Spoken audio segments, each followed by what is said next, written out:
Hello, friends. Welcome back to Experiment Scary. Tonight, I want you to imagine something, not a movie, not a legend, but a story that crawls under your skin and refuses to leave. We're talking about two of the most disturbing experiments in human history, the infamous Russian sleep experiment and the CIA's secret program, MK-Ultra. Forget everything you've seen in Hollywood. This isn't about jump scares. This is about what happens when science, ambition, and cruelty hold hands in the dark. So dim the lights. Get comfortable.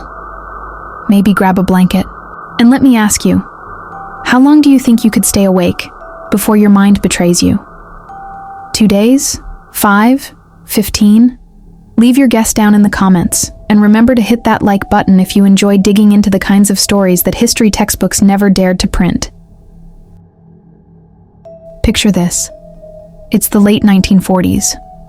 The Soviet Union is hungry for power, desperate for secrets that might give them the edge in a Cold War already simmering. And some brilliant, insane someone comes up with this idea. What if we could create the ultimate soldier? One who doesn't need to sleep. One who can fight, work, and think for days without rest. So 5 prisoners are chosen. Men already condemned. They are promised freedom if they can survive 15 days without sleep. The setting? A sealed chamber. Thick steel walls, fluorescent lights that never turn off. A strange gas pumped into the room, a stimulant, they're told. The first day isn't so bad.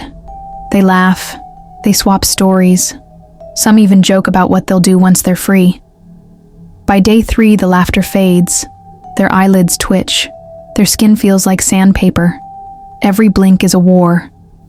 And by day 5, the first whispers begin. Not from their fellow prisoners, not from the guards, but from the shadows inside their own heads. Now imagine it's you in that room. The air tastes of metal. Your tongue feels like dry paper. Your heart hammers so loudly you swear everyone else can hear it.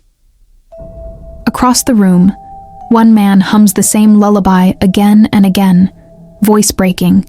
Another scratches something onto the steel walls with his fingernails' lines, words, symbols, bleeding onto the cold surface. The chamber smells of sweat, fear, and something else.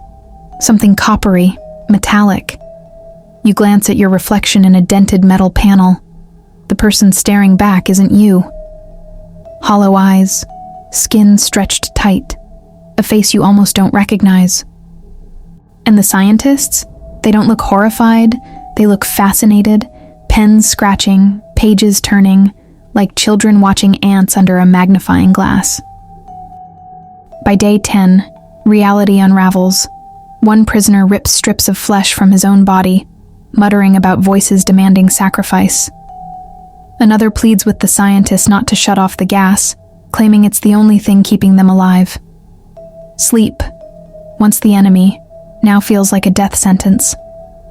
Eyes wide, pupils dilated, bodies trembling. They no longer want to rest. They whisper to the researchers, "We don't want to sleep. Ever." When the chamber finally opens on day 15, what the scientists find is no longer human. The prisoners are mutilated, twisted, eyes bulging with a hunger that isn't for food. And in unison, they whisper, "We have become something more." At least, that's how the story goes. No official documents, no hard evidence, just a legend that refuses to die. Now maybe you're thinking, all right, creepy Soviet folklore. That's just a campfire story. But here's the twist. Across the ocean, the United States government was running something just as disturbing. This time, not just whispers in the dark. This time there were files, there were victims, and there were receipts. Welcome to MK-Ultra. The year is 1953.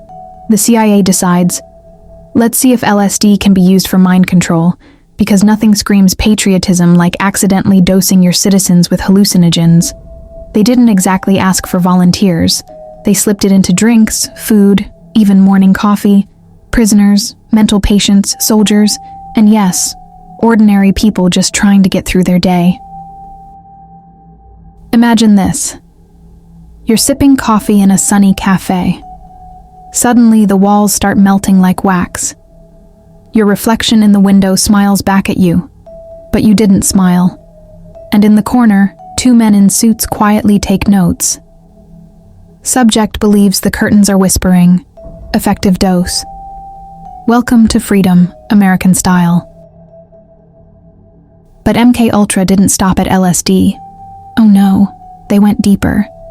Sensory deprivation chambers, where silence was so absolute you could hear your own heartbeat echo. Sleep deprivation. Ironically, not so different from the Russian experiment. And interrogation techniques designed not to extract answers, but to erase identities. Some subjects came out broken, some never came out at all, and many, their records simply vanished, as if the government wanted to pretend they'd never existed. By the time the program was exposed in the 1970s, the CIA had shredded thousands of documents. What survived was enough to make even the most patriotic citizen question everything. So here's the million-dollar question. Which is scarier, a Soviet horror story that may or may not have happened, or a US government program that we know did? For me, the real terror isn't the Russian sleep experiment. It's the knowledge that the most powerful institutions in the world looked at their citizens and thought, why not? Let's see what happens. So before you close your eyes tonight, ask yourself, if they did this decades ago, what might they be doing now, in secret, while we sleep? Drop your answer in the comments. And if you want to keep peeling back the layers of human darkness, hit that subscribe button because this is just the beginning. Thanks for watching Experiment Scary. Next time, we'll travel to Japan to uncover the horrors of Unit 731, where science and nightmare became the same word. Until then, sleep well, if you can.